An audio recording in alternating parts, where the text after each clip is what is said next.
strength. Amen. Nehemiah vale sefulu. Oli leri lo malo sila. Now sila blessed. I never lost my hope. Ooh, I never lost my trust. Oh,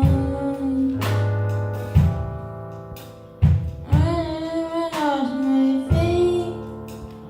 I must have all.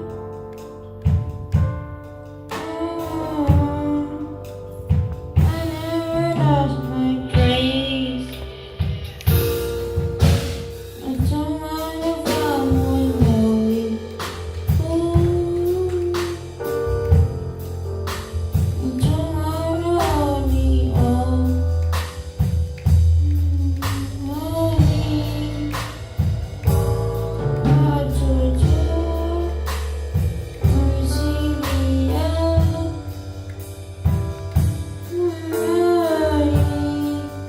And tomorrow we Sofa Yesu. Amen. Amen.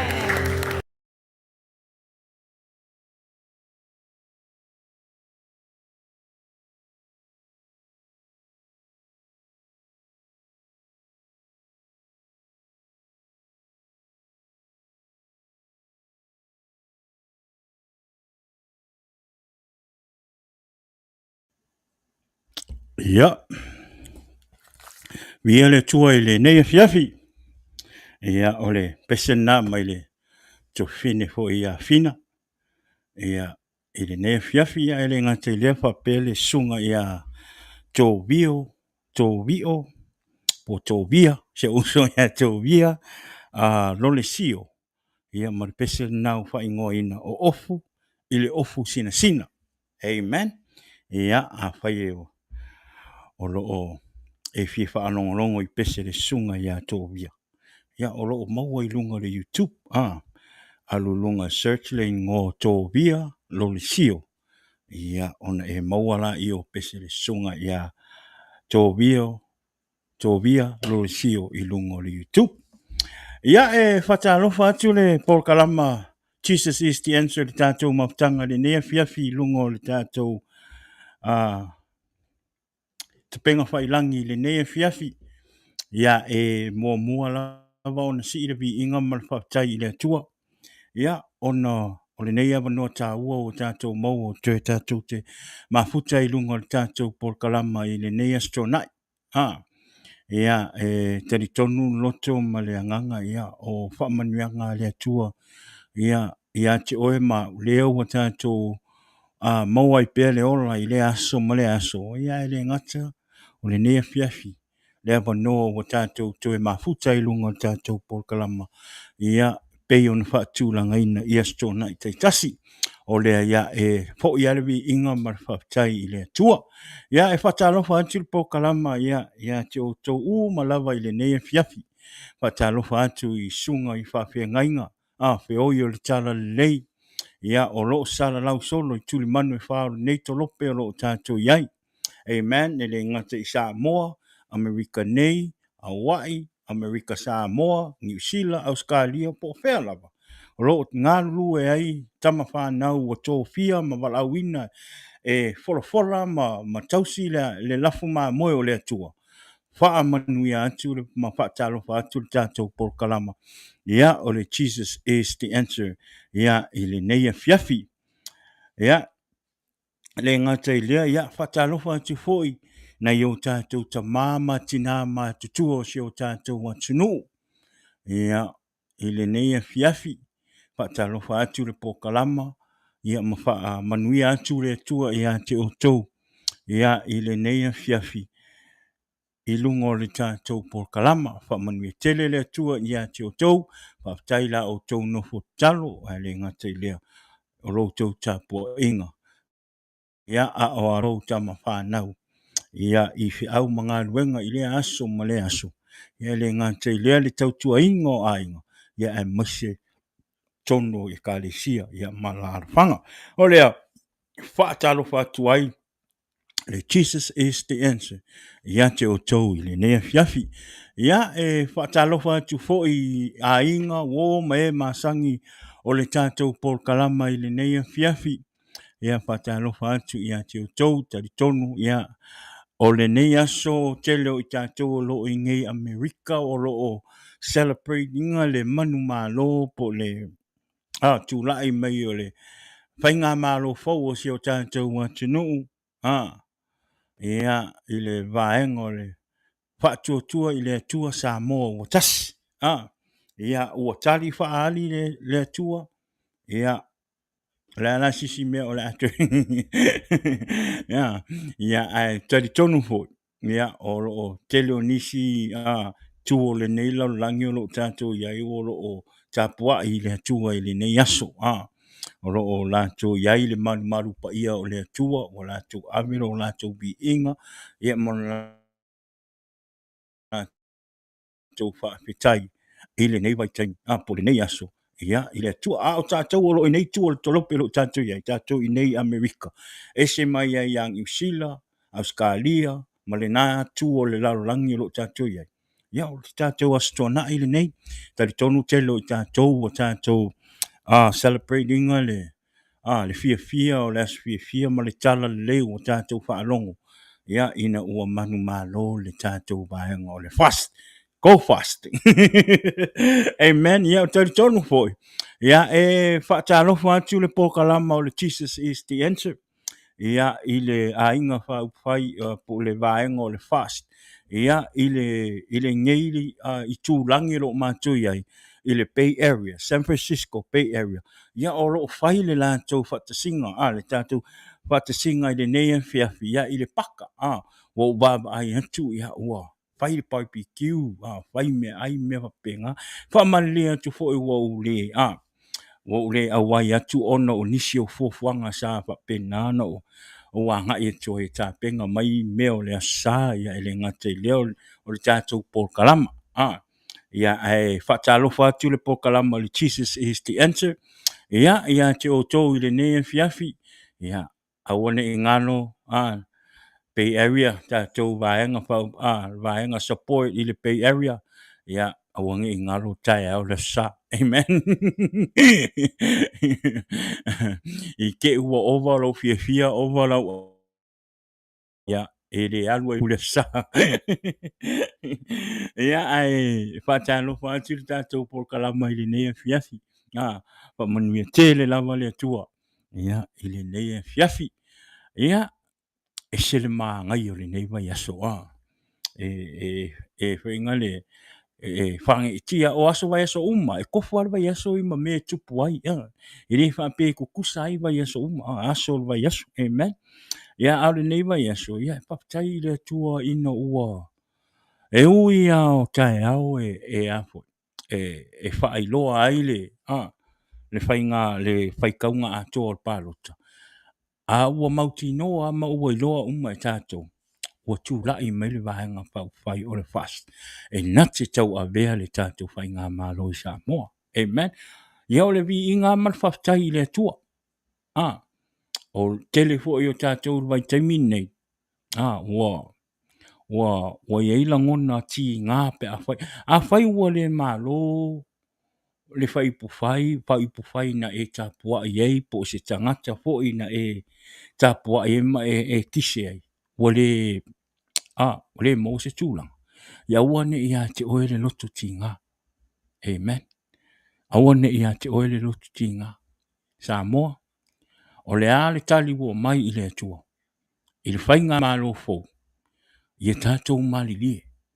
E pule lava le atua. Amen. E pule lava le atua e lona fina ngalo. So i awane a vea fo ine nei tūlanga. O mea o le hita ai ma son kalafo ni wha mkalanga i le tatau i a te oe. Nga e kalafo. Pau le mea o le tātou o mai whaatasi. Support. Le whainga mālo fo. O le ia whawhekai e alu loko. Whawhekai lo loko o ngā ua. Ua kali fo ia kakalo sanga. Yere o whaapela o whai aku o ngā ua. o pe o ke le fia lisi fai upu, lisi fai ngā mālo sa iei mua. O le mea le kau kurikuri o le fai ngā mālo e alofa mongi. E alofa mongi le akungu. E le o kupe wha mua. Wha mua le alofa i le akungu. Wha mua le alofa i o tangata anu. Se fai ngā mālo foi. E o mai tau ave sa mua. E wha anu me la kasi a le awa i au ngā le kua. O le mea le ngā. Kere ufai aku fo i o singisi fai ngā mā lisi o banga fau lau fai ua le wha alo i le kua. No. O la uia kar ko ngunga malo kar ko malo ua ai. O le sa o kakalo matu i natu i lumo le atua. Le o tali mai. O se fai ngā mā loe a lofa i a sa moa.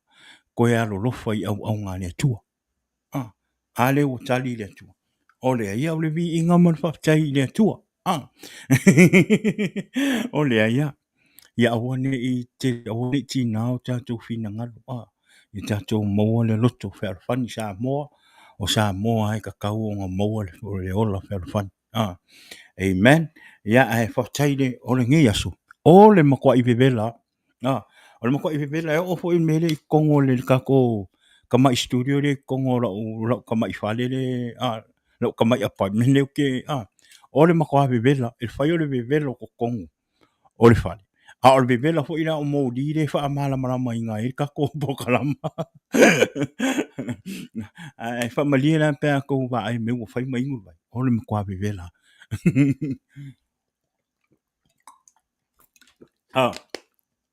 Ya.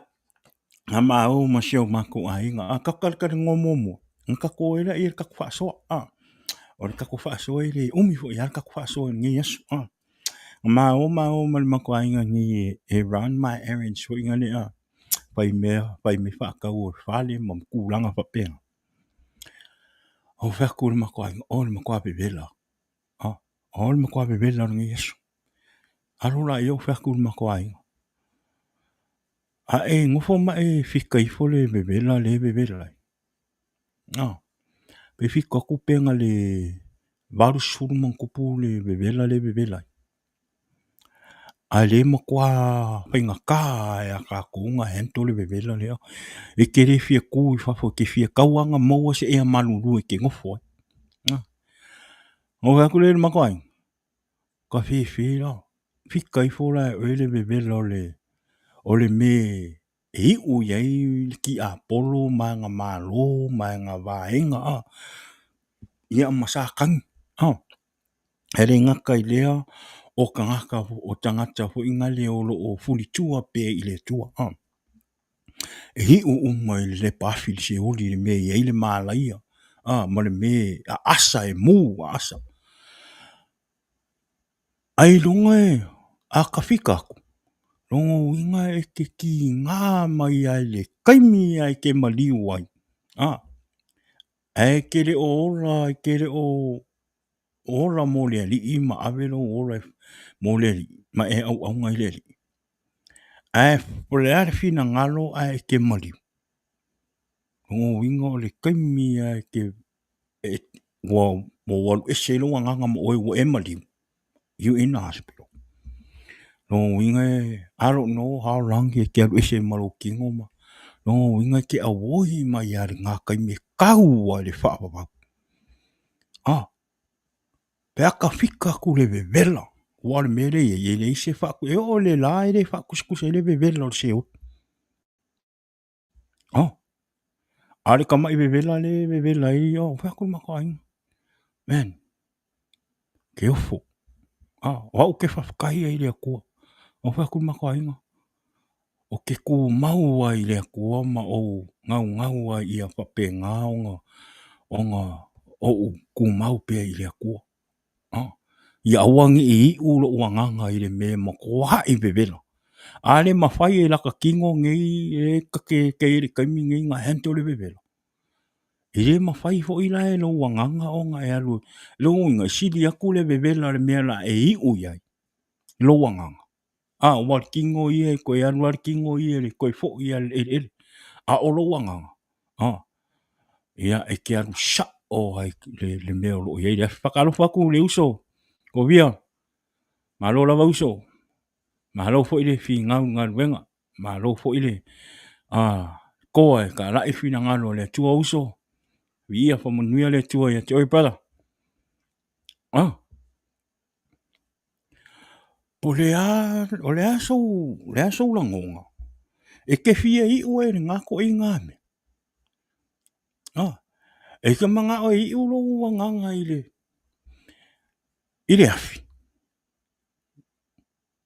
Ia wa o ia lo kala sa o sidi la ka sa ue alwe avela ka ola I le ako. Makalia Yesu ke viso e avea mau whaola. Maku mau ma whaia lo ngā luenga ma le ami o kong. Ma le ong sai ma le whaakua kua ma le karikongu I le ako. E sa o ilo ka nganga I le ola e whaavau. Ngai lo la ka alu mo. Fia ma whai ko I ngaunga o le olanga. Ma ko I ngaunga o le tino. Ai u le afi le mea o le makua I vevela. O ma hoa ngai ma si o tō rua o ma karikara ngoa ia. O whai aku. Whafkai le kua le avangoa ko inga mai I ka ua. E sui e o ka ua o langa. A olo o ka soifua pia. Anga wha pia nga kupu se wha le kongu seisi au ka ua se kaimi a o ka iei pele larulang. Oka. Pengere kaimi nge o le kake oi le se oti. Pengere le kamakwa I le lo wa e ke alu lorki. E ke ok e umakulore soifuanga nge. Amen. E le ko iei a sisi a wangoa mo o e koe kangi e I le akua.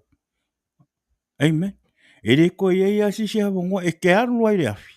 E le ko iei a sisi a wangoa koe sala mo e. Le ko iei a sisi a wangoa. Pe ke kangi I fea ma I fea le akua alofa mai. O le si a wangoa. Ma e le ai fo I sau alofanga I kokongo le se ol. E ke fiu e ke sola solo. E ke whaavavau. Ma e whaavavau. Ma e whaavavau ai kongo le afi. E le se ngakanga. So le fesiri la. Ia ua ia ngau whai lo koi. I si mak ua a se o ko lua me ma ua karango. Kere kai o fia o le ngā. E si le la ka alue avela ko la I le akua. Si le la ka alue au nga I le akua ma whaile ngā lue ngā le akua.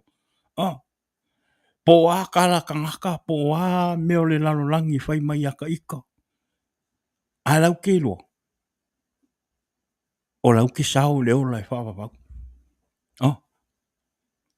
E sili aku la la ufefe I le akua ma o makau I le akua.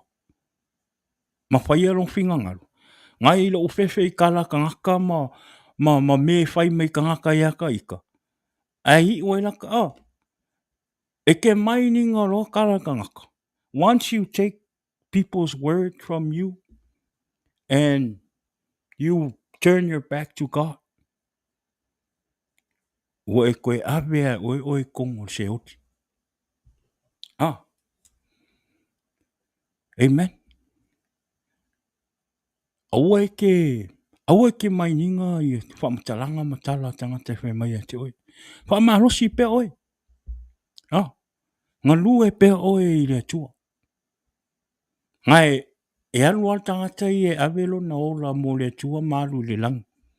E le whape sau lisi kangaka ave oi le lang. No. Amen. E a foi. E ke kamo e a oe molo oe tangata. Ma le sosoangi meo le anganga pa ia te oe ina ia pa ma losi ia te oe. Ma e tu mau I le atua ma whai le fina ngalo le atua. A e sau fo ila te au auna I le atua. Ia tatou au auna ma le wha maun. Awa ne I o tatou mai awa ne o tatou mai e whaile ngā luenga le atua ma ngā lulue ma avea whai tofi mo le ngā luenga le atua. Ona olo whaia ona o le ainga o tangata. Amen. Ia e ngā lue mo le atua ona o le wala awina o le atua I te oe. Ma ia awa fo ine I o tatou whaoa vi inga o le atua. Amen. Wansa tātou te whaoa inga luenga mawi inga o le tua. Ea ele i ule lei. E loa e le tua e le o wha mauni i lo au natu i a te ia. Ia tātou maua le loto maua lalo. Lo tātou wola au na i le tua ma wha o ngā ino o tātou tangata i ngā luenga le tua. Ia tātou maua le loto maua lalo. Humbleness. Amen. We need to humble our heart. Kelo, wha manguia i o le kua ka ngaka e maua le loto maua lalo. O le alofa i o le tua e wa ai mai lo loto. O oe o se ka ngaka e loko wha maua lalo. E ke le whaoa vi inga o le kua. O lea. Ni mea nai nei aso. Ma te tala noa ma siu to o lua. Whawhitai i le tua. Whawhitai ai le tua ono. O le ana tu hava noa mai a le tua ia i tā ua. Ia ai le tupus wha le tonu ia i tā ua. Whawhitai i le tua ua.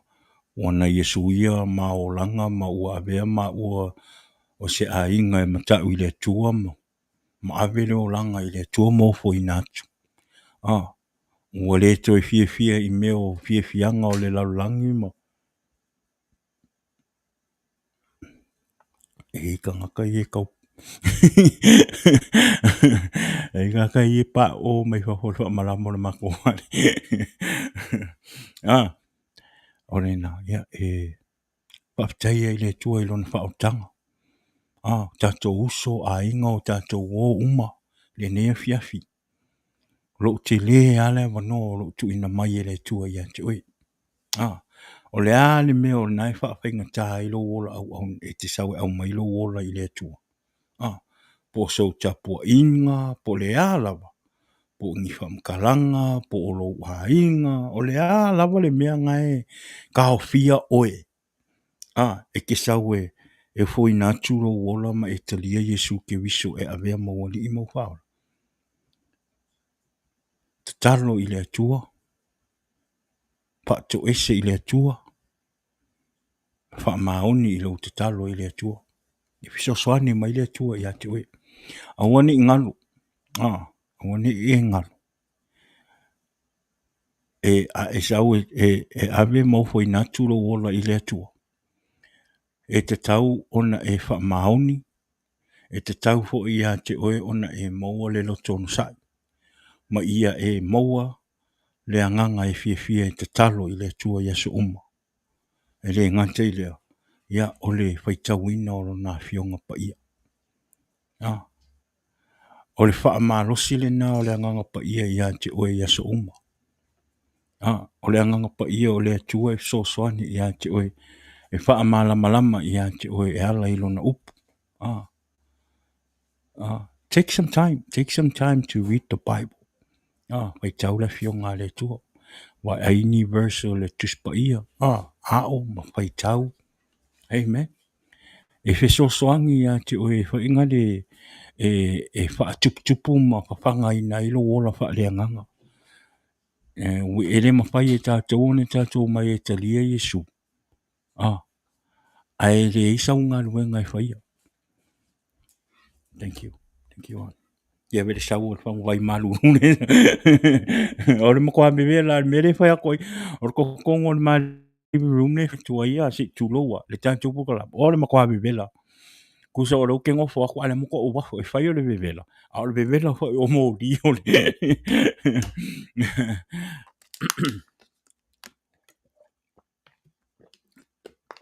Ia ai. Ia fwoi. E te tau ona tātou whawhanga o tātou tangata i aso uma. I le upo le atua. A le ngante lea. Tāpua i atu le atua e ala i lau te talo i aso uma. E pei a le tangata fo inga le lai. Tō anga e alu le gym. E le whapea e mga o so maso. Nga alu le gym. Nga la kura ia ngofo e le se me whaia. No. E kakau, in order for you to build muscles in your body, when you go to the gym, you gotta work out. You gotta lift weights. You gotta use the machine. Whatever me whainga le whaonga ia whapenga o ngā mālosi e lo kingo. E kai whapenga fo ila pia e sau te talia Yesu e avea mo wali I mo whaola. E te teimi te talia Yesu e avea mo whaola. E te taulona I ngā ona e mata ona whailo ngā luenga olea. O le whawhanga o lo wanganga ina ia mālosi lo wanganga. Ia whawhanga lo wanganga ina ia matua lo wola whalenga. O lo to anga ne te talo I le tua. O lo to anga e whai taulon tuspa ia. O lo to anga e te alu le lotu e te mafuta I le tua ma abelo bi inga malo whaptai I le tua. E kai kukusa le ia. Ia awane I o tātou awane o tātou mā te tele e whawhanga o tātou tino ma tausi o tātou tino. Ai pei e tātou tere fia whawhanga ma teu ma tausi o tātou wola whaaleanganga ina ia whapena o na whaamalo si o tātou wola whaaleanganga. Ia so saisia. Ia o le ala le mea nae poloka I lo sau te au auna I le tua ma avelo wola I le tua. Talo I le tua. Amen. Te talo I le tua ina ia whapena o na whaamalosi I ate oe. Pe ona u whai atu. O re ngei aso o re mako I vevela o mako. Ia. Mā ngai are mā o e rana mā erinta ngi ma siu tōru. Ia mā tatala noa I le vevela o ngei aso ma le vevela. Whakuskusa aku la I le vevela o se oli le me I o iki a polo. Le mea o le a mū o I sa kangi mo ngā vai ngā au. Ia ma e le o fia I le kua o ka unga o ka ngaka o le a o la afango le se oli. O ka ngaka e furikua I le kua mai le fia I le kua. Anga e alu o nga o la o e a fifiling. A le wako o mai le kua le avangoa I a ke oe ma. Ka ke o mai e ka lia Yesu e a vea mo ka kou whaola. Manga lue, ma wha maoni, ma wha tōtua, ma matau I le tua, ma whai alon whina ngaro. E tātou te oa I le ola e whaawawau.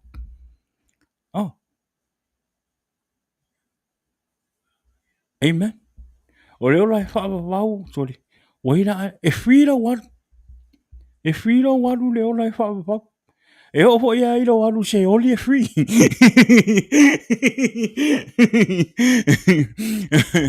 Lau kala man moi. E free uma me I e lua. E pule la o pe ke free ngai oli se oli. Pe ke free e ke o le ola e whaawawau. Amen. Awane ngalo. Amen. O meo le lanulang. Se ke fia. Ke le a me ke fia. Ke alu e ke wha fia I lo tino. Ie e maua le oli. E maua fo le oli wha o tanga wha moli. Amen. E o fo I meo le tino ma ko inga ngaunga o le o langa ma mea wha penga. E o ai fo I poponga. E sau fo I ke ngalue ma o fo I ngā kula wola I lea kua. E o fo I poponga I ake oe. E o, peke ola I mea le lalu, peke le fia I mea wha leanganga e ke fia I mea wharikingo. O mea uma I elua. E ke ui uma I popoanga mwhainka. A ilonga I se senga. O mea le lalu langi ma ko inga ngā warikingo. Ma fianga o le lalu langi. E ke I ua I le mea vevela. E whilo wat. Lo wola e whaaleanganga ma lo wola au auna I le tua ma avea oi mas ka ngaka ke wisiano ka ngaka whaolainga. E fo I lo walu le ola I whaawawak. E le mawhai la e whainga le e mei e lua. E se lo fia I mea laulangi. Mawhai ngā ku inga ngaunga laulangi. Ma lo fia I le kua, mawhai le fina ngalo le kua. Ngā lua maliliu la ia. Ngā lua o la ia. Ai ke o mga o le fia I mea whaaleanganga ma whai le fina ngalo le kua. E ke mga e laku lo nganga e o soifora I. Nope. Pauranga me le mawhai ngā e whaia. E alu sa o alo e free sa o alo ro nganga le me kakaunga e alu wat. E loa fo i la e kangaka. E ke i loa fo i la le me ke i uai. I fu o lo o langa. Amen. A fai e ke ngofo mai ma e maka mai ngei kaimi po le ase keimi ke mo wa mai kako pulkalama. E ke i loa le me ke i uai. E fua i lo o langa. Amen. E fua i lo o langa. O me ke faia. O me ke faia atu mo tangata. O lo wora au na i le atua. Pe te wha maoni, pe le wha maoni. Amen. O lo alofa i tangata. O winga, o lo tautala, o lo savali. O mea uma e te whaia. O ngai ngai atangia mai eile me te e loa e tangata. Pe e ke loa e oia. Le me ke iu iai. E iu iai lo anganga. Ka ilo la ia ke o ko esko vai mai a. E free le alu se oli pe free le alu le ola whaua. Pe se whai ngoka. I'm 100%. Ila uia i loa ma. Mora uola au aunga ma le olanga le waka ola i ngir kai. E automatic a le alu ka maha lo le ola whaua. Po le alfina ngaro le kua ke o umarkako poka la ma au pa ui fo se meo ile. Ia. Mo ki ngoa le alu ka maha lo le ola whaua.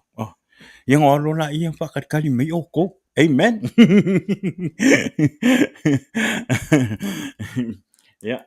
Wha mali e whai mai ngu mere vai ua vevera kako ka mai studio.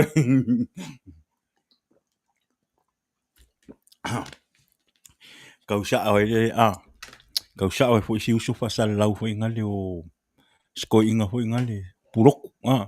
Ala lua fasal ani petusa.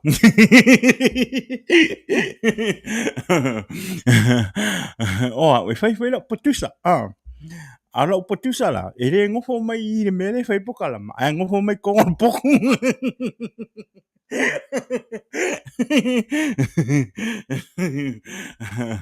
Ya vai me lo petusa wa ka uma ko fang vai ya sa vai me petusa mai fang mai.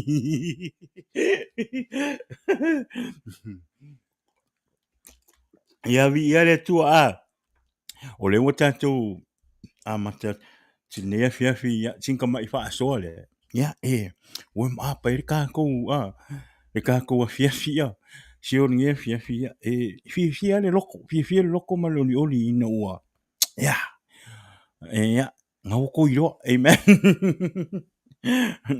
ia won ngia so kusa o le na ka ko kala ngoa i le ngime o le loto ia ka ko mo se lo ko fo amen wa ni vai kai mingi e ka usao o lisi ka ngaka ua makwa isi e fia le loko oli i rea kua o lisi ka ngaka le kai mingi o le mako i mu a fili le loko le kai mingi i le ika ia e kare kongo le la kako wha maa losi le la whai maka inga ia kako moa le loko le lei ia kako wangi a vea ia mea ua kukupu ngei mo mea o le kako fei kai ai ma se ai o kako kangaka mo kako loko kako fo i le over fia au fo i sanga fia kele kako fia i le lei ma ave whafkai i le kua awange o kako whaiere fia hoi ngale pe ke fia kau wha alili whai ua mangu maa lo le kapo inga le whai ua wha mangu inga e le kua ua mangu maa lo sa e kapo awa hoi nge a vea ma mea pe ke pe ua e fia kau wha alili e inga isi kangaka kako fia le lei ave lei whafkai ma le vi inga i le kua ia ma fia le lei ma kausi le wherwhangi awange o kako koe wa ia kua o lai ki ngā ia ngā le mele whai inga wha mole le o se mele lei E le o se mea le leinga I mea o whaia inga. E ki ngā e mau ele loto ti ngā. O le ala tātou le ua tātou mau le fia fia ma. Ia kākou fia fia le lei. Aua ke kuku afi. Ia wange o kākou mālo ma whaile mea ngā e whaile le mālo ma le fia fia. E solo musia ia kākou le kuku afi I ka ngaka lai. Kākou ngasa, kākou fia fia. Au fo nge o kākou kau masui. Kākou wa aku fo I wakele mai o sa I pia kākou. E o fo ia te o tau le ua wha le tonu po ua le au le o le tau le wha moe moe. Ia maua le ngsa. Maua le ngsa I toe susuru fo I ma toe oso I fo le la e lisi as fo. E le tala fo I ngale. We win some, we lose some. O lea ia tātou maua le whani. Tātou maua le loto alofa ia. Ma le whelangulangu mai. Ia ma le ola whani. Ma awere vi inga ma whaptai I le tua. Ina ua maua tātou pale mia mo. Ua maua le pale mia e matau I le atua. Le la auli o le mali atoa. O le tangata e matau I le atua. Me o se tangata e matau I le atua ma alofa I le atua. E whatu ina I le atua. Po le ala le tau mawhai o le fili e tau mawhai le petia. Le ora au auna o le tangata e whatu tua I le atua ma matau I le atua. E le mawhai eisea. O ngā fo I o lai a o le atua. La e sila fia ma wa ai mai le atua. O se tangata e matau ma alofa ma whaia lo uami e tonu. O lea. Ia. Paftai I le atua o le vi inga ma le vi. Ma le paftai na I le atua. O ora uia fo I ngā kakaro. Ia o te talo ina I atua ma se whai ngā malo.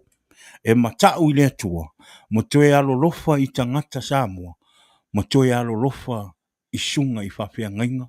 O o loo ngā lulue pungpungou le tausinga o le tino I Yesu ma fola fola le upo o Yesu o le atua. Amen. Ia. Ora ngā.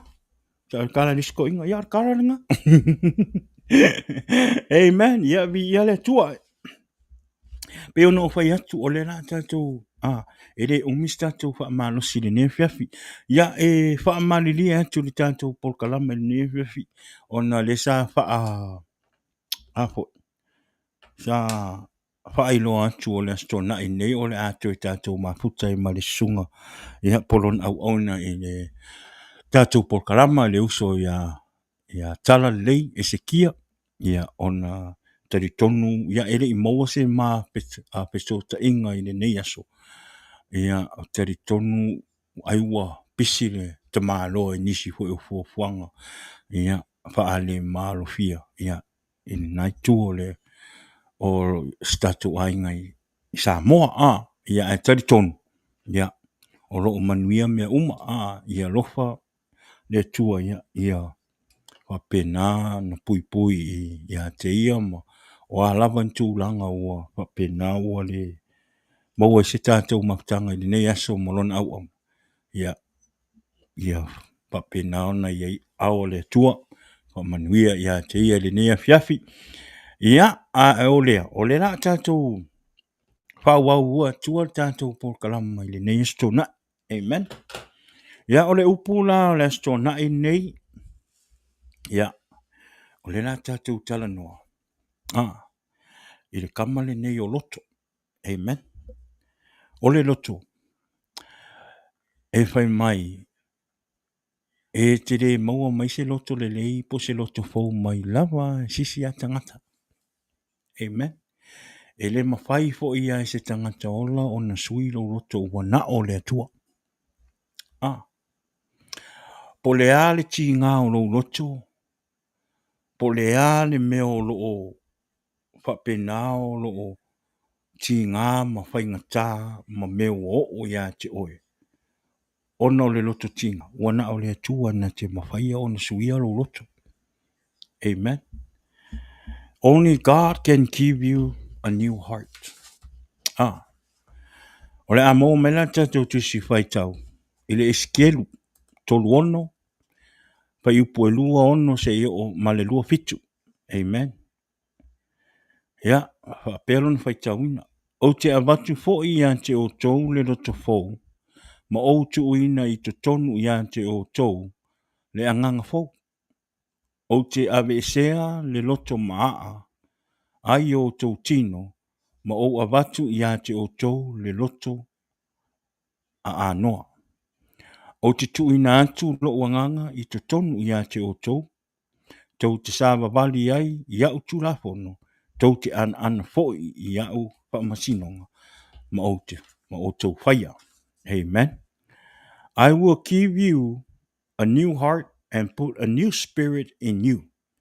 I will remove from your heart of stone and give you a heart of flesh. And I will put my spirit in you and move you to follow my and be careful to keep my law. Amen. Oh, o tātou, o tātou wolam so I fua I le nei olanga. O le tele I o me mana na o ma fia I o tātou loto. Tele I o me tātou te mana na o ai. Tele me fau. Pe o na whaalia fo I le nei vai tau o tātou iei. Tele I o me fau wa tātou wa ai. Ma mea ua whaingale ua tele na whaatou singa I o tātou loto.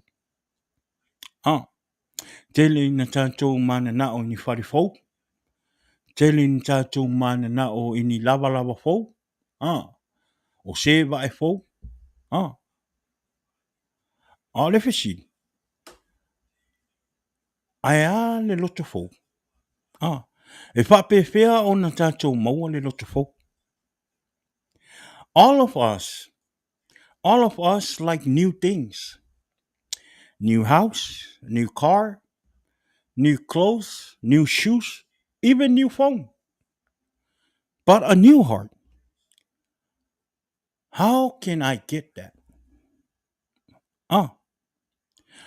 O tātou o tangata ua ola mo ke wiso. O tātou o tangata ua whaafowina. Amen. Ona o tātou le ua ola ua tātou fo ese mai matu ina naunga ma fiafianga o leo langa ua avea tātou ma tangata ua talia Yesu ma avea Yesu mo tātou whaaola. Ua tāwina I lo tātou o tangata whaola inga. Ma ua tātou ola mo ke wiso. O tātou o tangata ua whaafowina. O leo langa tuai sa tātou ola ai.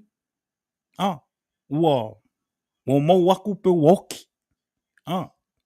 Ma ua fau mea uma. Whaatasi ai ma o tātou loto. O mea whaale tonu ma leanga uma sa I to tonu o tātou loto. Tātou tangata kiusiana. O mea whainga tā ma mea whaale tonu ma ita ma mea uma sa whai ma whili I to tonu o tātou loto. Amen. O avea lo tātou ma tangata kiusiana. O avea lo tātou ma tangata ua ola mo le tua. O tu inatu o tātou loto I le tua. O a whaale tonu, o a whainga tā, o le a le ita sa I lo loto. Amen. Ua le to I aiso na malo si anga I a te oe. Amen. Ua le to I aiso na malo si anga I lunga I a I tātou. Amen. Ai ua, whaafou e le atua mea uma, ma awina mailo na nganga pa ia, e taita ina ai o tātou ola, ma tātou loto. Tusala o tātou le ua tātou au auna I le atua. O tātou o tangata kewisiano o tangata whaola ina. Wa te tau la ia I tātou, wa te tau ia te oe mau. Ona ia I le loto le lei. Wa ia te oe fo I le loto fau. Amen. A wā fo I ona ua. Wa ese mea tuai. Wa e alo ese ma ua whaafowina lo tangata mo Yesu ke wiso. Ua te tau fo ilana fou mea uma. Fou lau o langa, fou lau a mio, fou lau tautala, fou lau savali. O mea i te tono o loto o fou. Le loto fou. Ngai fai mai fai upu e lusu ma leono. Fai mai. O te a watu fo i a te o tou le loto fou. Ma o tuu i te tonu i a te o tou. Le anganga fou. O te ave e sea le loto maa. Ai o tou tino. Ma o a watu i a te o tou le loto a ano. May I will give you a new heart and put a new spirit in you.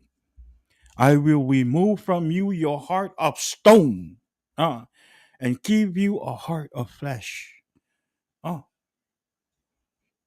Orongo winga.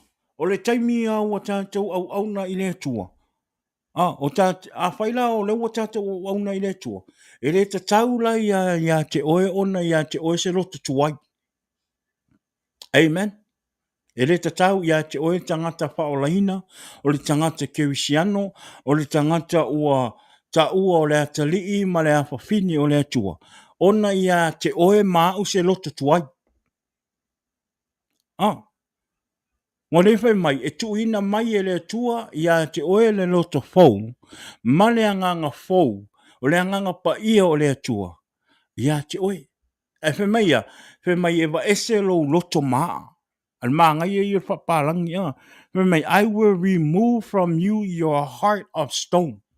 O lo loto maa pe e malo pe o se maa. O re kangaka fo ingale o lo ia le loto maa. O le tangata fo ingale e lo o mau e le mau a ise loto e le o ia ise loto wha mangalu. O lo o e le ia ise loto alofa. O lo o ia ise loto wha mawalunga. O lo o ia ise loto sawa. Amen. O le tangata le na o lo o ia le loto maa. Ai whai mai la le atua, whai mai le upu. Whai mai ote ba ese a whai mai. Mai ote a watu fo i a te o tou, le loto fou, ma o tu uina i te tonu i a te o tou, le anganga fou. O te wa e sea le loto maa, ai o tou tino, ma o a watu i a te o tou, le loto a ano. Amen. So, e le ta taula i a te oe le tangata keusiano ma tangata paolaina. Ona i a te oe se loto tuai. A wao le taimi a tatu te paolaina. E te tau o mea te... O mea umai te tonu o lolotu, na o mea le lei. Amen. A whai e te paolaina, ma ta ua oe o se tangata keusiano. A olo i a te oe ale loto tuai. O longo winga. E te le o wha maoni i ngā ruenga le tua. E te le o wha maoni fo i lo wola au auna i le tua. Kusa o lai e ke sau ai whaile ngā ruenga le tua. A o lo loto, o nisi vaenga o lo loto. O lai fia e lo o lo ia ia mea le tino, lo fia i mea le lalulangi, e i mea le lalulangi ngai kongo lo loko. Amen.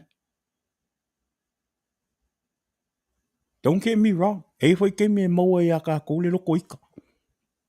E ke me ika i o kako loko. Ai ke lo. Ia ongi mang ma lo le ika nga i a ke oi. Amen. O le kaimia e ke ika. Ia whaanongorongo i le anganga o le tua. It's not easy. No kana sao, don't get me wrong, it's not easy. It is not easy to calm when you have anger, something that it makes you mad or have anger in your heart. E tanu lai whatai taina e te talo i le tua. Le kaimia ngai ke ikai walo lo whaalonga kua ngole. Kau mawhai loa e whaingale ia, ba ese lo mawhau i lo wika. Ai kaunga whaisingo ka mai ka kalo ai le nganga o le akua. Ka kalo i le nganga pa ia wha mole mole. Help you. Help you to take that anchor out of from your heart. Ka kalo i le akua, ia wa ese lima ma aor ki apolo, mai i lo loko. Kala mana mongi. Amen. Because nga ofo i hakia. There was time of my life, my relationship with my wife, there was some time of my life, our relationship, that my heart was so, like I have too much anchor in my heart. But you know what? At that time, I whisper a little prayer to my God. Kero, e pei e anu anu karo, pei se mea fo ingale kangu mai a apa mea le kua wa ese lima ki apolo. Ho ka kalo le kua wa kule kua fa mole mole. Give me a humble heart. Give me a new heart. Give me a good heart. Whatever I'm going through with, with my wife, please forgive us. But give us a good heart so we can serve you, so we can be better instead of argue and fight over something that is not important. It's something that is going to take us away from God. That's what's my prayer. Ngo kakalo i le kua. Ka kule kua. Fa mole mole. So swangi mai lo lotu tinga. I awange i ai a aor ki a polo i lo loko. Amen. Kaunga wheko. Kaunga wheko ki a polo ke me ki ngā i lo loko. Wheko ki a polo.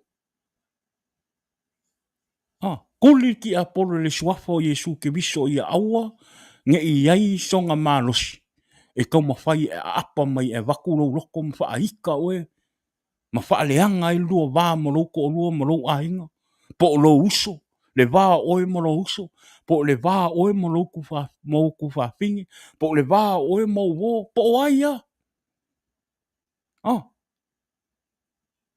Ka kalo i rea kua. Ke roa i rea se me whainga ka i rea kua. Po le ale ma a o loko. E kangu mai a rea kua. E ka kalo i rea kua. E kangu mai a rea kua ngunguki le loko maanga. Wa ese mai ake oe. E waku le loko fau ma le anganga fau i ake oe. Le kako au fia. Si o tātou wa tunu. O le ale ti ngā o lo loto le taimi nei. Ona o mea o lo tutupu mai le taimi nei. Ona ua le manu malo. Whatever. Awane i ate oe le loto ti ngā. Amen. Awane i ate oe le loto ti ngā. Te tari tonu fo. Te le fo o nisi tangata ke wisi ano o lo o. Lo ti ngā fo i loto le taimi nei. Tātou tangata ke wisi ano. Ie tātou mātala. Amen.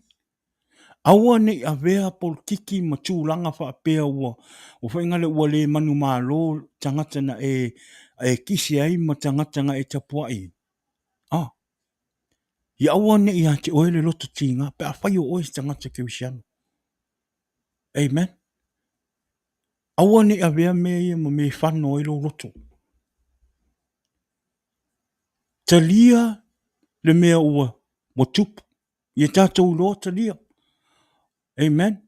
Nā tātou te talo ma i le tua ina ia whape nao na sasoni mai i le whai wanga wha upu whai po le malo i ke manga o e kūrai mai le e whai le whai ngā malo sa mua. Ngā kako ka kalo ma. Even the HRPP, they were all praying to God to help. Even the SAP, whatever, even the fast, ngā kako ka kalo ma. All of us, we pray. Ngā kako ka kalo mako i ngā kua kako ka ngaka. I luma o lea kua, i kako ka sanga. Inga ia mangu malo. So lea lau wakali mai lea kua. Lea ua kali mai lea kua. Io kako karsanga. A whaila ua kali mai lea kua i le whai ngā mālo o le aku rai mei e avel, whai e kak whai ngā ia kako wang sai. Ia kako wang sai. Maua le loto le lei. Maua le loto matau i le tua. Aua ne ia i tātou le loto tinga. O le loto tinga, a whai wa ia te o le loto tinga, o no tūlanga ia, o longo winga, o ngā wa a apa atu a ao ti a polo e tau mawhai e stir up lo loto. Ina ia e maua le loto tinga. Ona e whai alo le tūlanga e le tatau ia te o ona whai, ona ua ia te o le loto tinga. Amen.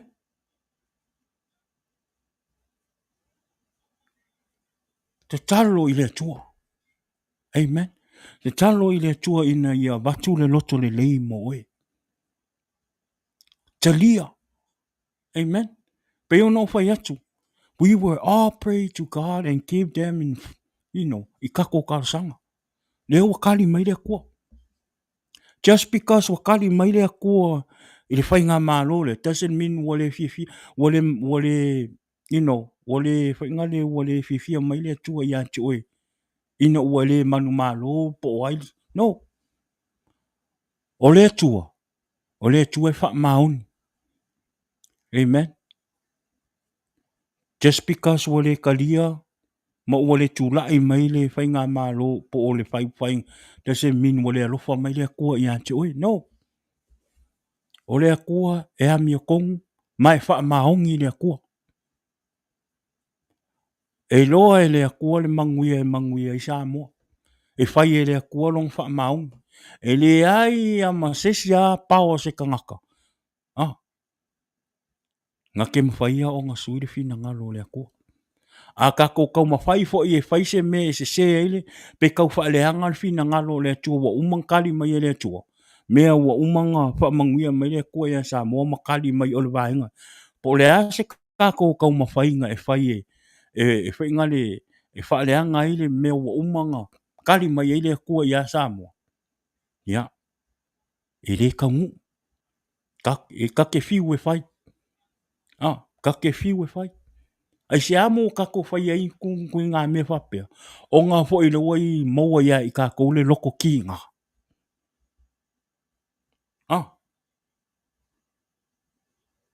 E tātou te maua lo le loto tinga. Le leilo ni tātou whai unga i whai. Ai a maua lo loto tinga, ai a te oe le loto tinga, ai te talo i le tua. Pe so soani mai a te oe. E whiwar ki apo le kam whai wha le angalo lokom wha aika ia ki oe. E le ma whai o ngā ua lewa e kakalo i le kua ki so soani. E o mai ia ki oe se loko lei, ma se loko malama, ma se loko fau. Lua ke nito mta upo e lima, whai upo sulmal fitu. Whai mai, o le nei, a whai o ia ke wiso se tasi, o le tangata fau ia. Ua mawae le ola tuai, pa auta, ua o mai, le ola fau. Ua o mai le ola fau. Therefore, if anyone in Christ, the new creation has come, the old has gone, the new is here. Amen. So longo wingo kako o kako ma kangaka ke usiano. Amen. So i kakau ia i kako winga kuai ma mea sa kako wolai. Mei ua mawai. Amen. Ngau re kangaka e le o ola mo Yesu e le o ngau whaile lami o kongo le kua. O lai fia i mea lalang. Lai fia i whaile le mesese. Lai fia i whaile mea lai fia i keimingi a la lai loa sese. Au kangaka ia o ola mo ke wiso. Whai mea o kangaka whaulea, whai mea ua mawai mea kuai. Mei whaauta. O mai mea. Le ola fau. Amen. Tātou o tangata au auna i le tua. Ua whaafouina i tātou. O tātou loto ua whaafouina. po i ele tua. E te taula o na tātou wha lango i le anganga pa i o le tua. Nā te taitaina i la taitaina o tātou loto. O awhainga tā o loo polonga ai lo loto. Te talo i le tua ma ave i le tua lo loto. Ua na o le tua na te mawhaia o na suia, ma whaasa o loto, ma avatu ia te oele loto fau. Ma tuina i te tonu ia te oele anganga fau. Amen.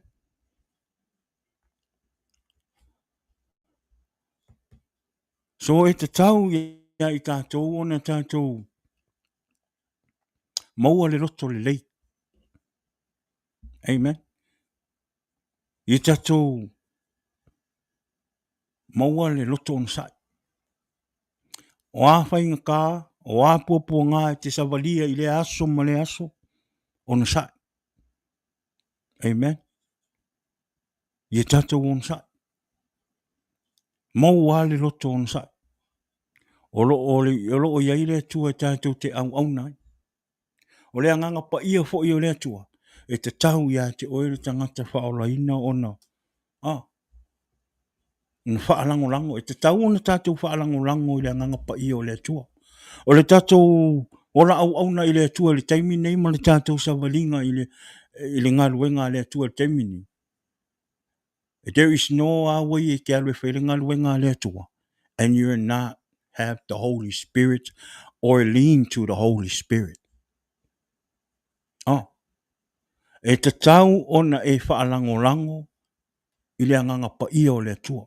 O a mea tātou te whaia. I le ngaluenga le tua. Malo tala inga o le awhionga pa ia o le tua i lungo te penga whailangi. We have to lean to the Holy Spirit. Awa ne i o tātou whaalango i le tātou poto, malo tātou i loa, o le tuspa ia.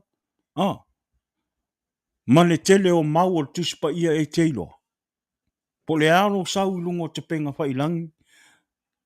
E te launga mai ma fola mai le upo ma sasa mai mau o le tuspa ia. If it's not from the Holy Spirit, ke fiu e kau ai aku mau o kuspa ia ma e launga atu ma fola atu le upo. E sau o te ringa o listangata, aru e leo te lia i o la toloto. O ngaia, a whai e leo se meanga mai le anganga pa ia o le tua.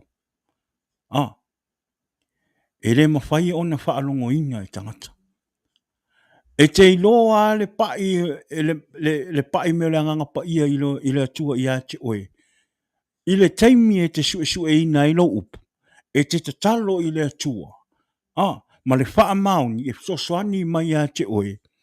I le sue ina o le upu. A walo sau e te tāra i atu lona fina ngalo i lungo o te penga whailangi. A whai e te le lalongona ina le upu e te sue ina. What makes you think the people from the other side of the screen is going to feel the word of God? Amen. If you don't feel the word, what you preaching, what makes you think that the people is going to watch your program and watch me? Le whaala wi tele lau whamtalanga, and watch my program. Ai le lako le langonga. That's why every time, I get nervous every time I come to preach the word. Because I know for a fact, there's a lot of people that knows the Bible from Genesis, Revelation. E makoa I si poki lava I le kuspa ia. O lau te talo I le atua. Ia awane I aini se churchinga lau. That's why o ke kakalo I le atua. Wha mole. So swani mai a te au I lau suenga I le upo. Why? If I don't feel what I'm preaching, ilungo ka penga whailangi. What makes me think that you're going to feel it too? Amen? So, po le ala lo sau e whailo loa malo poto le tuspa ia. E te sau a pe o. le upu le wo iloa le uke lo nga saula ia i lunga e ke lo e le kai kai a whaalongo inga ka ngaka. You're wasting your time. You're wasting your time to preach the word. Why? Because you do it from your knowledge. Ah, o lo iloa ngal kuspa ia mo lo malama without leaning to the Holy Spirit and let the Holy Spirit speak through you. Ile upo le tua. E kei loa le pa e kei once you feel lo so enga. A e kaunga ke fai lo so enga ile upu masaungi le e ke fai a kwa me you feel it. Because e kakaunga la unga mo mo le upu ia ke oe. Inga ia e langonga. Inga ia o ngale upu ia ke oe. Before we come and preach the word, I'm sorry because this is what the Holy Spirit is trying to tell me. Ah, o we lo stangata le lady tus pa ia. Pe ono fa yat. O le nganga pa ia o le tua le te fa lango lango. O la usu enga o te fa lango lango le nganga pa ia. Mano ule te talo ile tua. If I don't feel the word, I am not going to come up here. I have to look. E kenso ako e kenso aka poka lama se longa o ke su ako if I feel the word, and then I know that's the right word. That's the right word for you and me. If I feel the presence of God and the touch of the Holy Spirit through me from His word, and I for sure that's the word and the Spirit of God going to touch your heart and feel the word of God. Ah, le loto. Le loto. Awane ia te oe le loto wha mawalunga. Awane ia te oe le loto wa wha pea i wha oe wa e poto. Awane ia te oe le loto wa wha pea oe ngā oa o au ke loa kuspa ia. Wa umala malama kuspa ia. Ah, awa fo inge ia ke oe le loko ro ngofa ku ima e kango e churchlis ka ngaka. A whai e ke poko ri kuspa ia. Ah, whamanguia lea kua ia ke oe. Ai awange e charginga ka ngaka o lai kam whai foi. E sawe ave le ola i le kua. Ma fola le lei o le kua. Ia ke oe le loko alofa i le ngaka ngaka. That doing the same things that you doing. You gotta support. O le whanau o le atua. E fe so ani le si uso i le si uso. Ah. O tātou o tangata o tā ua tātou o tangata le tatu teo mai e tā la il fina ngalo le tua. I lungo te penga tunga o te penga whailang. We need to support each other. Awange I whaia pese kauwanga. Awange I whaia whangar se me ia mau ai so famous. Inga ia I loa ai oe tangata o. Ka mō pawa son. Mā ngai al pokalama ka mō pawa. Mkwa mā losi. Ah, no. Awange I o e se lole lo saurunga I whailau pokalama. Ere ke fiu e whai ere o i elfa mangianga le kua. Aisea, o ngā lela e whawa vi ingo le kua. Ia kako maua le loko maua lalo, we need a humble heart. Ah, a humble heart. Serve God with a humble heart. Awange o kako mailungo ka penga whailangi inga ia whape ngā o ngā. Maua I so vi inga I mai ka ngaka ma mea whape ngā. Kero whai aku nā whape, there's a lot of my friends and they whapkai mai le pokalama. I always say, vi ia le tua. Oh, I appreciate all of that. But aure vi inga ia, e whawhetai ama ave le tua. Olea, ia tatou maua se loto late. Don't judge other people that try to, spread the word of God. Don't judge them. That's not your job. That's God's job. Ah, awane ia tatou le loto na pe amu. Wa tele ana o tangata ua. Wa I lotu spa ia. Ah, ia sauloa ka mawhai e kau tau fa pe kau fa se ti pe ma me fa pe nga o me nga rubbish ha e le o mo o mia me na te mi nei a fa ye le manu maloni anga nga ile me na rubbish ha kala la ka mo se uso ya siaka rubbish amen a e sa we fa ile la a sa we la unga le upu ma fola le tala le ya yesu fai ma le loto ma walalo e keilo e fie yo kanga ka e o mai e whaalongolongo le upo le atua. Pe a whai e wa ai mai tangata ma mai moa mai lo polkalama. O oi se tangata e maua laroro loto ma e fie. E fola sao le upo le atua. O le taimini. E le koe ningo mai e kau wā i lunga polkalama ma wha apea mai o au e a ma. E se sere mea le la unga mai lea. E se sere mea le whai mai e lea. No. O le mele ma o mie tātou tangata ta la i lungo te penga whailangi. Get more soul. Bring more soul to God. Bring more soul to serve God and accept Jesus in their heart and serve Him. Instead of coming up here and try to, say that this is wrong, that is wrong. That's not your job. Amen? That's not your job. Pe ongo whai aku. Ale mangu malo mai se anganga e alu mo le atua. More rubbish. So no matter how know the Bible from Genesis to Revelation and all the scripture from the ale manu malo mai se nganga mai mole atua.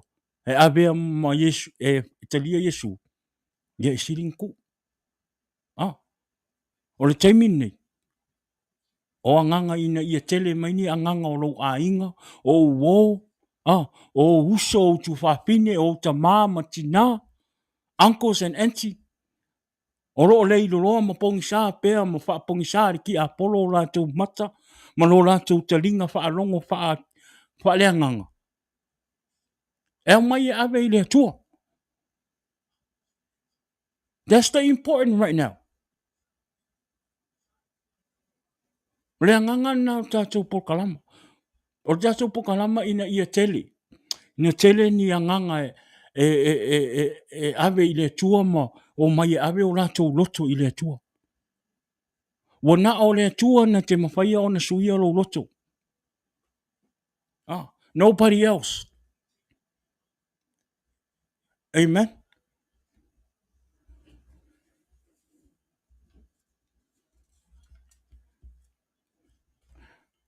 Whaamamau tātou loto. Awane o tātou moa le loto whaamaurunga. A lofa lisi tangata kewisiano e lesi tangata kewisiano. A lofa lisi tangata tā lai, lesi tangata tā lai. Maua le loto wherwhani, maua le loto le lei. Amen. We need to come together as one. That's the heart that we need. Us, Christian, we need to come together and have one heart and serve God and spread the word of God so we can have more soul for God's kingdom. Amen. Poi mai le te talo ta vitel salamo e lima tasi fai pusfun. Mai, le tuai, ia e fai se loto mama moa. Amen. Ma ia e fa fo wina se loto mau i te tonu ia tea. Poi mai, create in me a clean heart, O God. Renew a loyal spirit within me. Ua ia te oe le loto mama, ua ia te oe se loto alofa. Amen. Ua ia te oe se loto mama. Do you have a clean heart? A loving heart? A humble heart? Wa mai lo loto le nefiafi. How's your heart? How's my heart to God? Ia tatou maua se loto fou. Have a change of heart. Aua ne ia te oe le loto maa. Whai mai le tua. O te tui nā atu ia te o tau. Le loto fau. O te tui nā atu foi i te tonu ia te o tau. Lea nganga fau. Wa ai le lofo le tua. E a watu e le tua. E a watu le loto fau. Ma le nganga fau ia te oe. E aua ne ingaru. A whai e te le usitai. Ma e le ana i le ri. E te wa ese le tua lona nganga mai ia te oe. When you serve God and you turn your back to God, e koe wa ese ai le tuolo na nganga mai a te oe. E kelo, o le anga le meleo au auna i le tua. Sa e te talo i le tua ma avaturo wola i le tua ma e salamo. Ona tu inatu le tua le loto fau i a te oe, ma avaturo na nganga i a te oe. Ai e moi fo ane ua e toi fo i tua, wo toi mai lo tua i le tua. Kilo. Once God take his spirit away from you, that's it for you. Kuse ke sa vali fo ama e o laifo. Wanga o oia mga o se palapala ma se fue fo lo sa vali lunga lau e dele.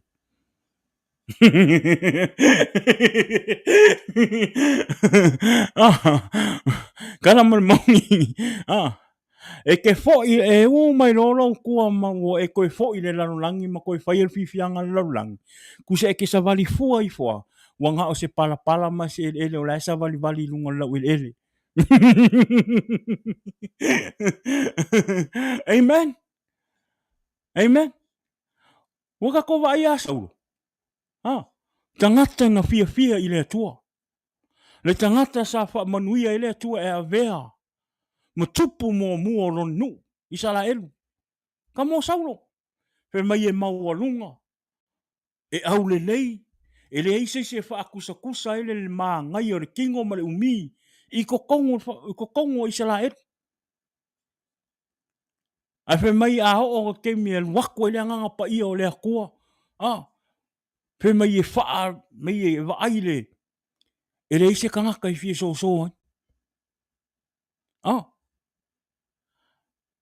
Ai inga ua maua lo le loto maa ma ua too much pride. O lisi ngā ka kouka. Ta tau tangata wha o la inga tangata au auna i le tua. Aua fo i nei a vea wha manuanga le tua au mai i a te oe. Ma mea o le a e maua i le loto wha maua lunga. Ma mea ua maua i a te oe le loto na ua maa ngai e fua ua peia nga oe.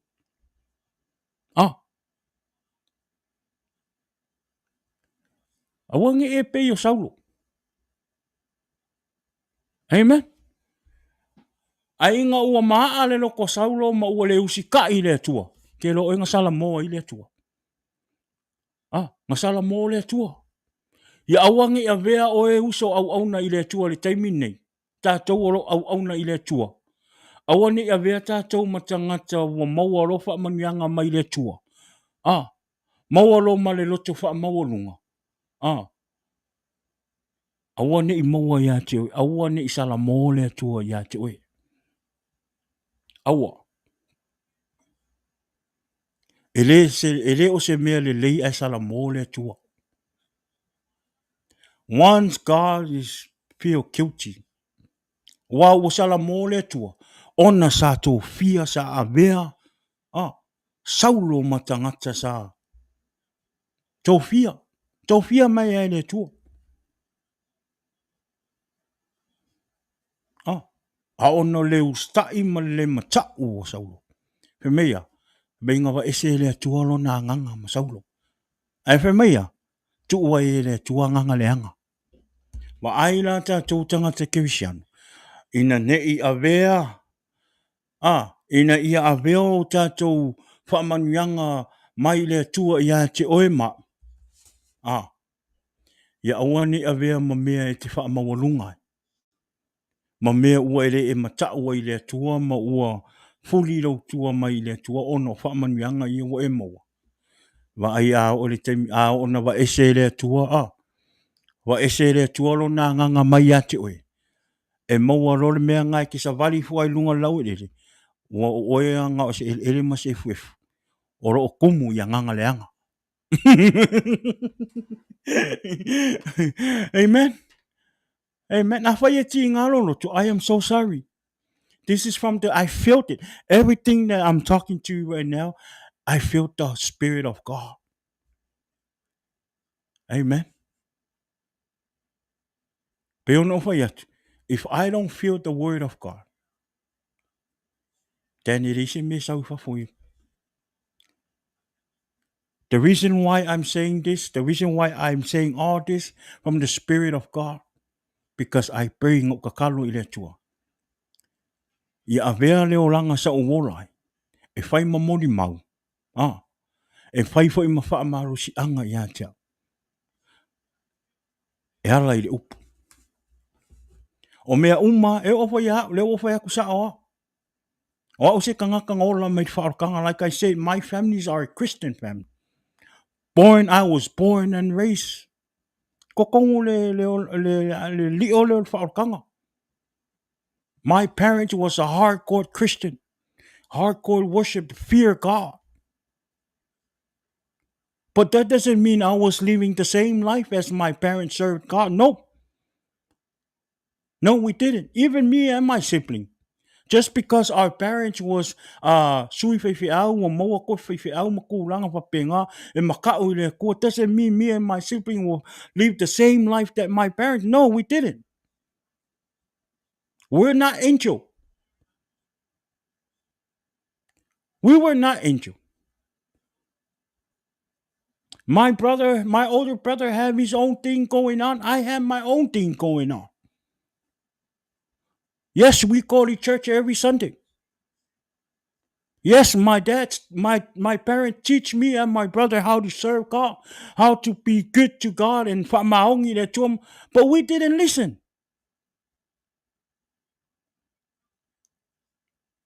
The only thing that I love about my parents will never force us. Telling you guys right now. That's what I take from my parents. Ngari fau tua mai o ma uolanga ma mea whapena. Au se upo se mea se fusi. Nope. But the thing is, me and my brother will never disrespect my parents.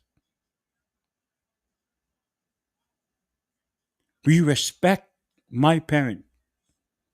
The way they serve God. We have to be good. But honestly, le foi. Ro o langa mo ia, ngo sa vali foa nga le amal pala ele o isi nga o le tua. Nga le akingi le sa vali fo lunga le o ele. O kai ki nga i fo maka o kangaka ia o mo o la. Lo uia fo ia o langa mo ro ua mi o sa ia. Kele fo i o kala kangaka fai mai. Fa o lainga makua e vai le o langa e o lai sole. Kele i o kala fai mai. But did I care at that time? Nope.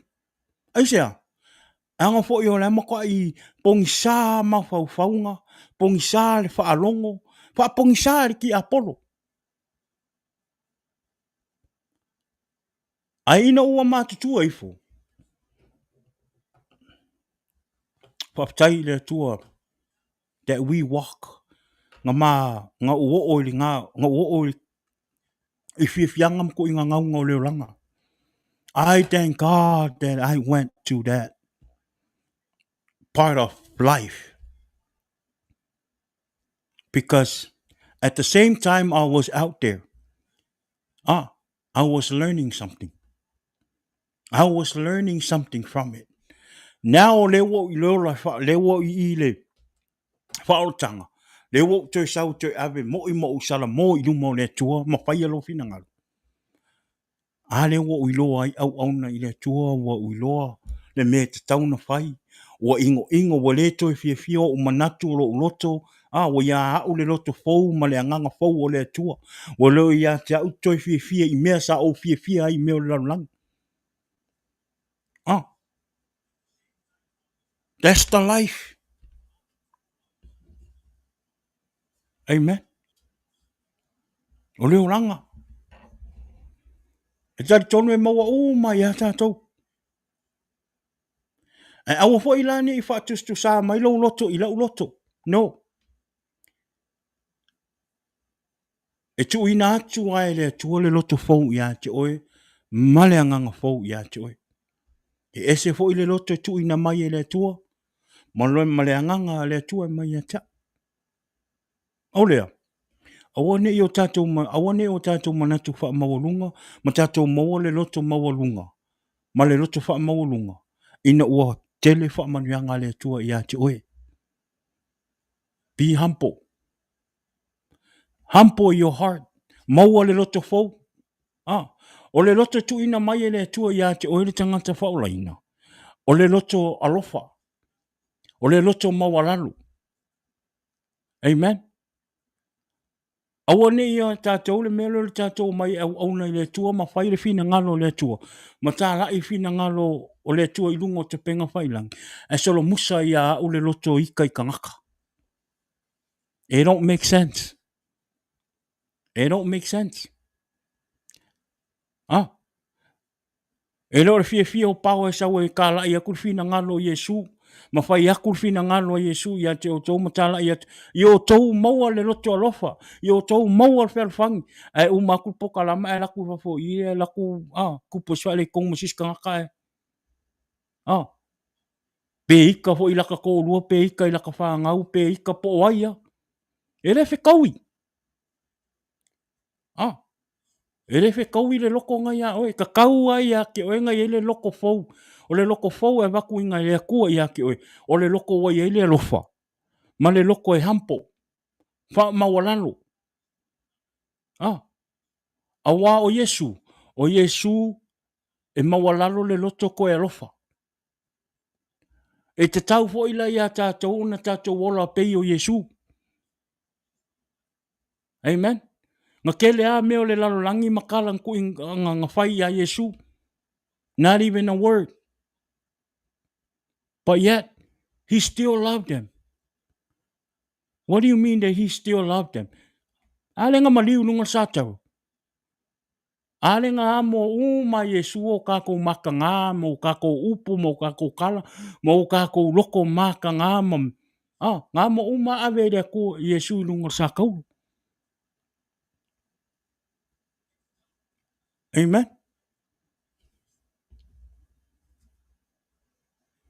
Tātou mātau i rea tua na tātou maona.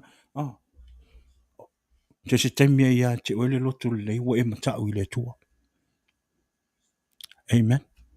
He mai whata o te lusu mal walu whai upo sul mal wha. He mai amu ia le tangata ua le au noa o na mata o ia. A o le ua wha maa lona loto. E pa u o ia i le leanga. Whata o tona e lua walu whai upo sul wha. He mai bless is the one who always trembles before God. But whoever is hardened their heart falls into trouble. O na mea ngai maua ia i tātou pe a whai e maa o tātou loto. I tātou te pa u. Tātou te pa u. Amen. Awane o kako sila fia umal kala ia sauru. Awangi o kako maua le loto maa. Amen.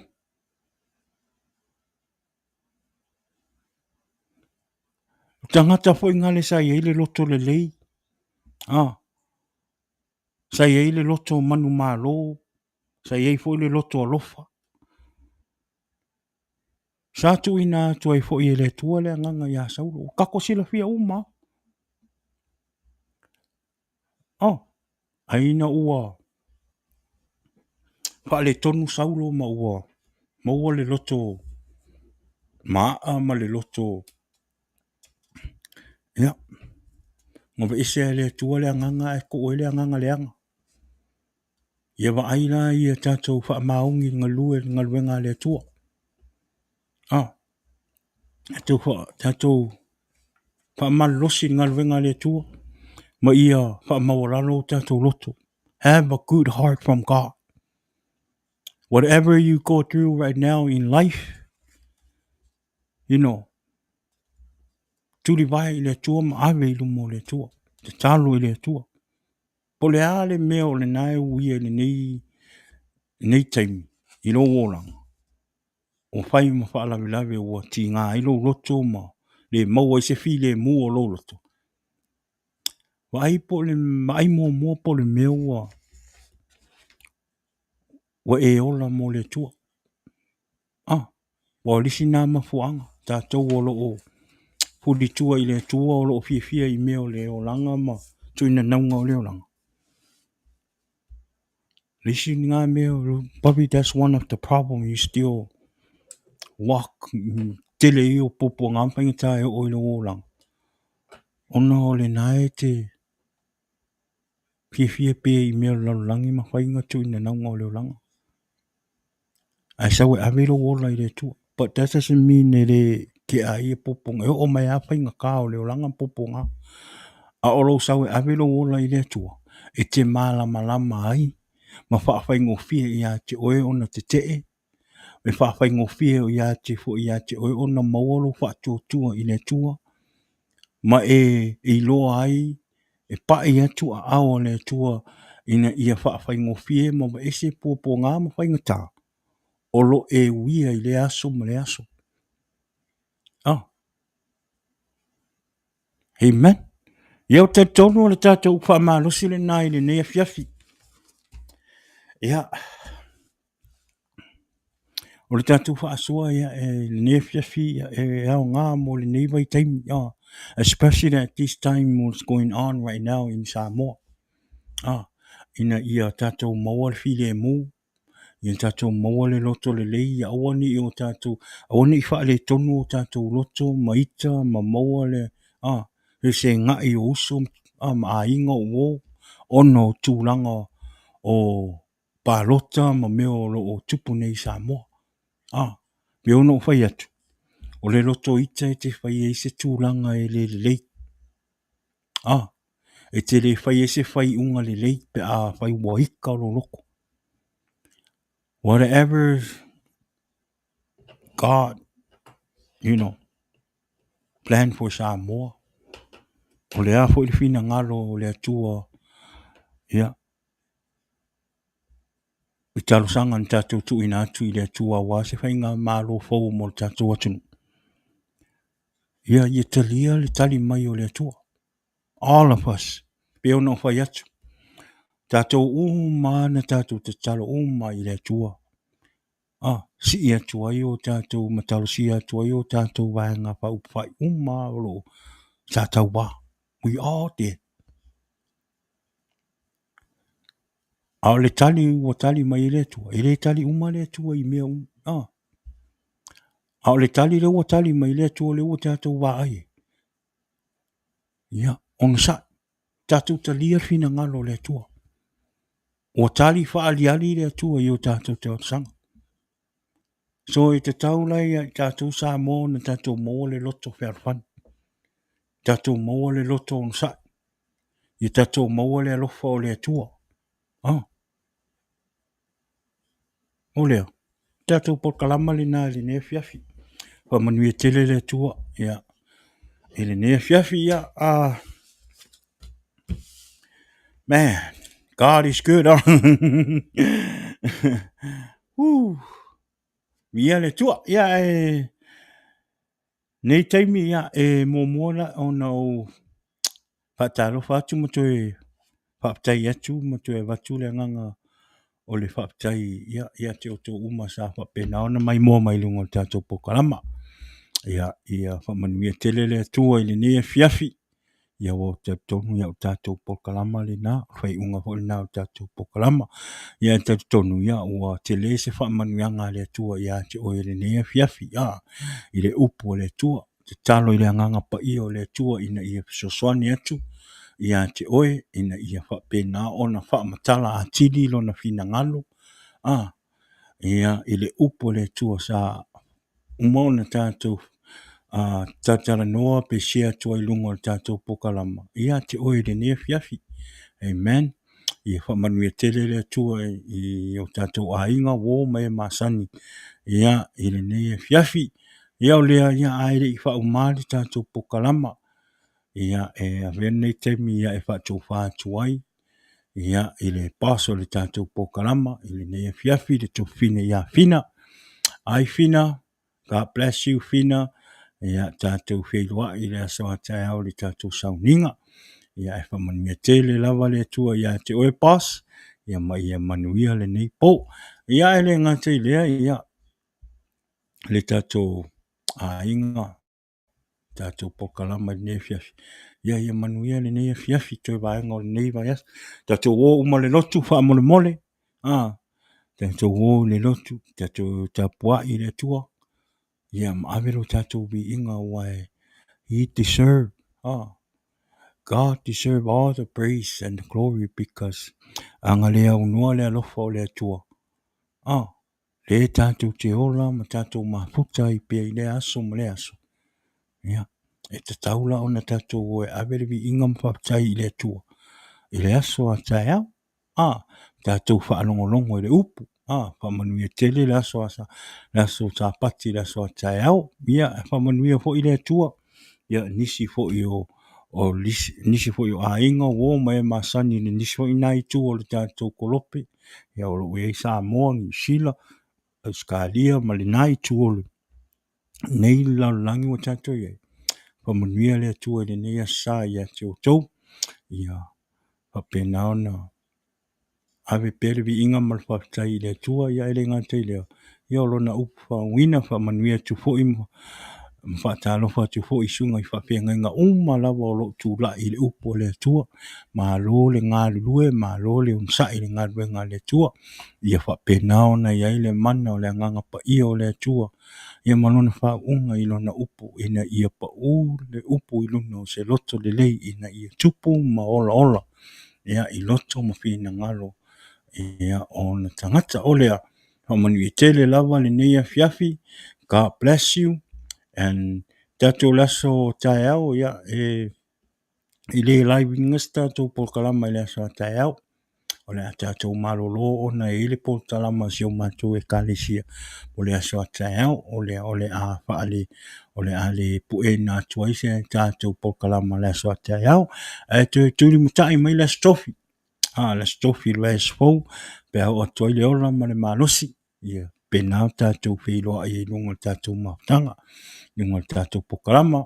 Le ngata ilia wha mole mole. Mo mia pelo tau te talo mo au. Ia mo tātou pokalama. Le ngata ilia ia o le sunga ia Esekia. Le sunga ia tala lei. Ia o lo o ia Amerika Samoa. Mana tua I mātou I le a o tau talo. Ina ia wha penao na iai pia le wha manuanga le tua ma le upu wha uina le tua.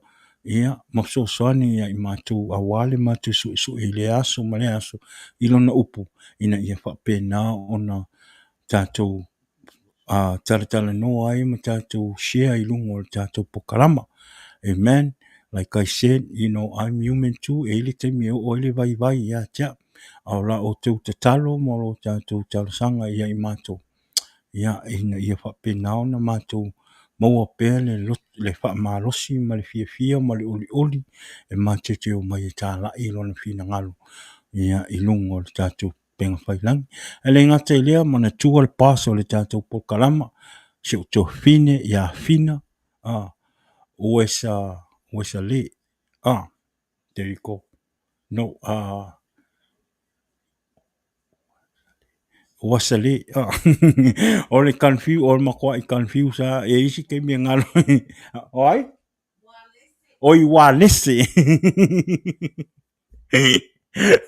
e sa o le kala ngali wa maku aska ia se ko ke o kingia ngai o kai o ke lo le so le nga ai wo se le ka un last name of the boss wa uraku lo ai wo ke I me boss pa ya ngang se ka ungo lo last name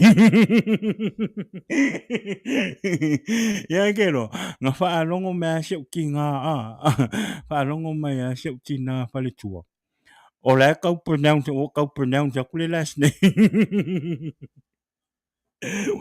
Ia ele to fine po le paso le tatou pokalama. Ia fina ua se le. Oi ua lese. I lao tau te talo. Pa mole mole ia mana tua uma i mātou tau talo. Ina ia maua pe i mātou le mahlosi. Ma ia fa pe nao ona. Fa awau pe le tatou pokalama. Ia mo tau. I lu ia e maise i mātou. I le upo le tua olea. Ia manuia tele le nea fiafi. Manuia la sapati tai au. God bless. Pa manuia le tua ono Yesu. Amen. Amen. Jesus is the answer for the world today. Above him there's no other. Jesus is the way.